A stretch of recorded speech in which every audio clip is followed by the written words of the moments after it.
Session de pharmacie et optimisation. Bonjour, vous vendez votre pharmacie. Évidemment, se pose la question des plus-values.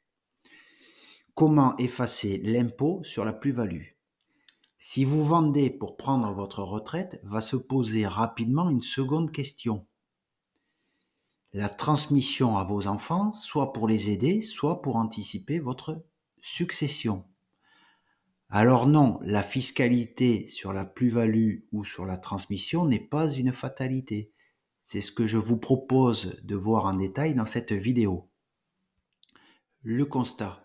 Deux raisons principales engendrent la vente de la pharmacie. Soit le moment de la retraite est venu, soit le cas de l'entrepreneur qui souhaite vendre la pharmacie pour acquérir une pharmacie de taille plus importante ou se constituer un réseau de pharmacies. Il achète et il vend en fonction de sa stratégie et des opportunités. L'un et l'autre de ces cas se traitent avec des solutions différentes. Alors dans cette vidéo, nous allons voir les différentes solutions qui s'offrent à vous. Alors voyons à présent les types de plus-value. La plus-value en réalité est liée au mode de détention. Il existe 3 modes de détention. Vous pouvez détenir votre pharmacie, autrement dit le fonds d'activité, on parle de fonds libéral, en direct, vous détenez directement le fonds. Vous pouvez détenir votre activité à travers une société d'exercice libéral, une SEL. Et enfin, vous pouvez détenir l'ensemble à travers une SPFPL, c'est-à-dire la holding des professions libérales. Celle-ci est plutôt réservée aux entrepreneurs, à ceux qui veulent vraiment développer, mais il n'y a pas de règle absolue. Avant de rentrer dans le détail, je voudrais rappeler que la plus-value, en réalité, est le cumul de 3 impôts, car l'État vous aime beaucoup, et donc, pour vous, c'est entrée, plat, dessert. Le premier, c'est l'impôt sur le revenu. Il peut être soit forfaitaire au taux de 12,8%, soit au barème progressif, on rajoute la plus-value à l'impôt sur le revenu. Ensuite, il y a les prélèvements sociaux, au taux de 17,2%. Et enfin, pour terminer le repas, la contribution exceptionnelle sur les hauts revenus, la CEHR, qui peut être, avec un peu de chance, à 0, à 3 ou à 4% en fonction du montant de la plus-value. Voyons en détail les modes de détention. Vous vendez en direct votre pharmacie, donc vous détenez en direct la pharmacie. Dans ce cas-là, la plus-value sera imposée à la flat tax au taux de 30%, 12,8% d'impôt sur le revenu, 17,2% de prélèvements sociaux auxquels peut se rajouter la CEHR. Deuxième cas, vous détenez votre pharmacie au travers d'une SEL, une SEL, c'est-à-dire que vous êtes actionnaire de la SEL, souvent à 100%, qui elle-même détient le fonds d'activité. Alors là, 2 cas s'offrent à vous. Vous allez soit vendre vos parts de la SEL, vous vendez la société. Dans ce cas-là, vous êtes imposé à la plus-value des particuliers sur les valeurs mobilières. Et là, on va calculer la plus-value sur les parts de la SEL. Elle sera également imposée à la flat tax de 30%, éventuellement augmentée de la CEHR. Mais vous pouvez également décider de vendre le fonds. C'est-à-dire que dans ce cas-là, c'est la SEL qui vend le fonds d'activité. La SEL, le plus souvent, va être à l'impôt sur les sociétés. Dans ce cas-là, la plus-value sera fiscalisée à 25%. Troisième cas, vous avez mis en place une SPFPL qui détient la SEL, qui détient la pharmacie, le fonds d'activité. 3 cas s'offrent à vous. Le premier cas, c'est de vendre les parts de la SPFPL. En pratique, c'est rare parce que si vous avez mis une SPFPL en place, c'est que vous avez des ambitions d'entrepreneur et que vous allez vous servir de la SPFPL pour réinvestir. Mais si vous vendiez les parts de la SPFPL, on revient au cas de la vente de société, on calculerait la plus-value sur les parts de la SPFPL qui serait ensuite fiscalisée à la flat tax augmentée de la CEHR.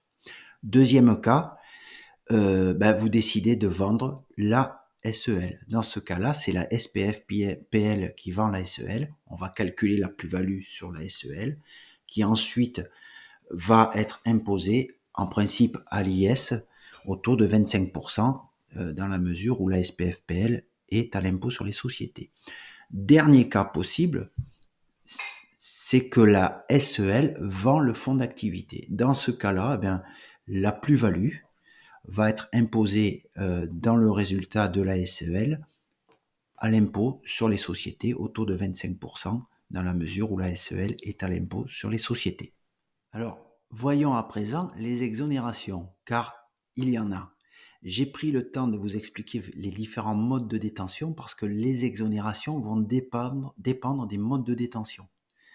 Alors, il est évident que tous ces points, il faut les anticiper dans votre carrière parce qu'en fonction de vos ambitions, il vaudra mieux avoir la bonne structure de détention.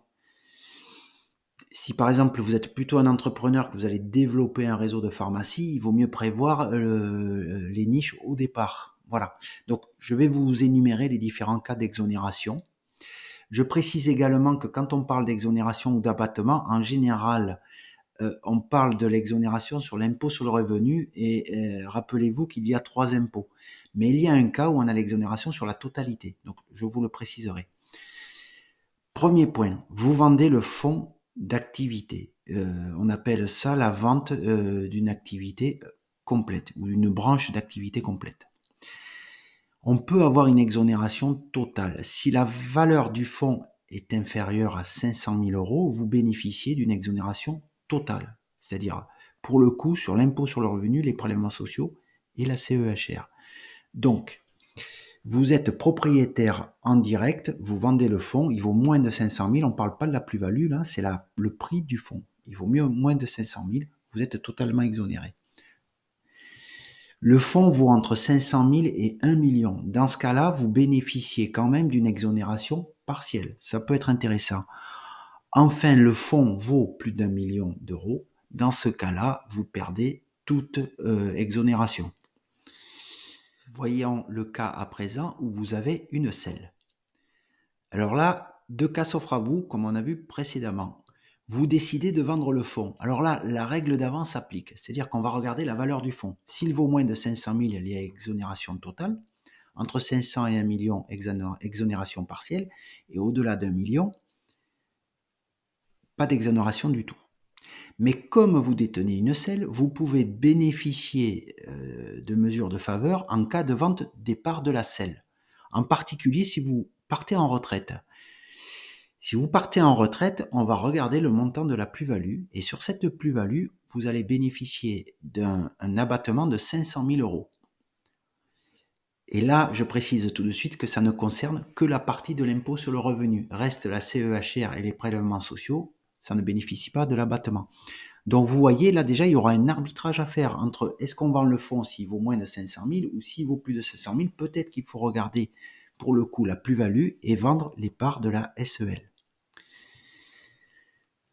Troisième cas, vous avez une SPFPL. Alors là, je vais considérer que vous gardez bien évidemment la SPFPL pour faire d'autres choses. Vous pouvez transformer au moment de la retraite la SPFPL en holding, pourquoi pas, ou tout simplement de réinvestir dans des pharmacies. Donc, je vais regarder les 2 cas en dessous, c'est-à-dire que, pareil, vous vendez les parts de la SEL. Donc là, en fait, on peut avoir une mesure d'exonération très intéressante qui s'appelle la niche copée. Parce que si la SPFPL détient depuis plus de 2 ans la SEL, eh bien dans ce cas-là, vous bénéficiez de l'exonération de la niche copée. Il faut savoir qu'en gros, ça va coûter 3% du montant de la plus-value, c'est-à-dire quasiment rien en réalité. Là, vous contournez toute la plus-value, c'est très intéressant. Deuxième cas, eh bien la SEL, vous décidez de vendre le fonds au travers de la SEL, c'est-à-dire que la SEL vend le fonds. Et là, on va revenir à la règle d'avant, valeur du fonds. Est-ce que le fonds vaut moins de 500 000 ? Si c'est le cas, il y aura exonération totale. Entre 500 et 1 million, exonération partielle. Au-delà d'1 million, pas d'exonération. Alors c'est un peu complexe, j'affiche à l'écran l'ensemble des exonérations et il y a un article qui est lié à cette vidéo où vous avez le détail et tout est expliqué.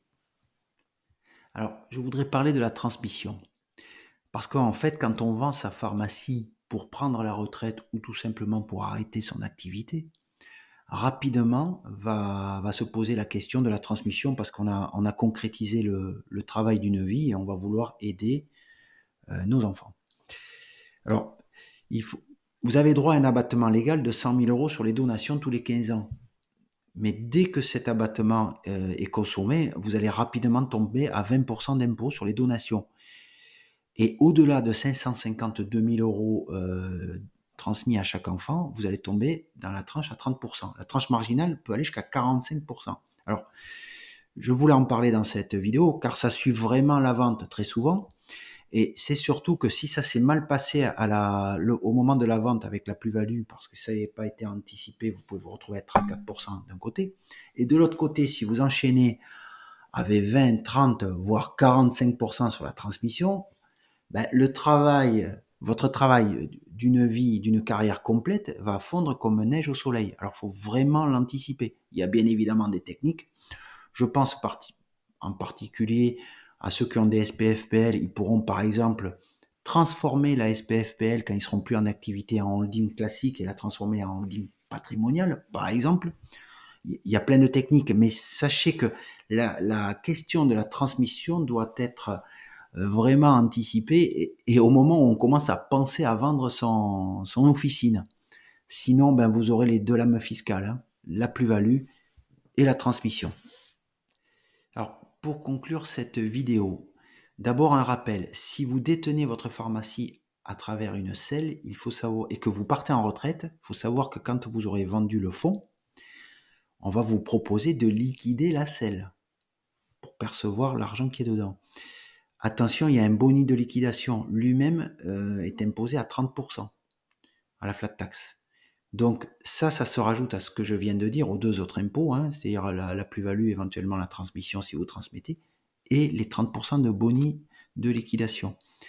Donc retenez que si vous cumulez les trois, le fruit du travail de toute une carrière va réduire comme peau de chagrin. Donc il faut anticiper.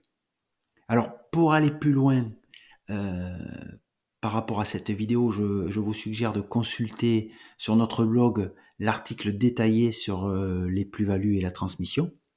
Vous pouvez également me contacter directement à l'adresse mail qui s'affiche sur l'écran. Et donc, si vous souhaitez anticiper la transmission et optimiser la plus-value, ben, il faut passer à l'action dès aujourd'hui. Il faut vraiment poser un diagnostic pour pouvoir adopter les meilleures solutions.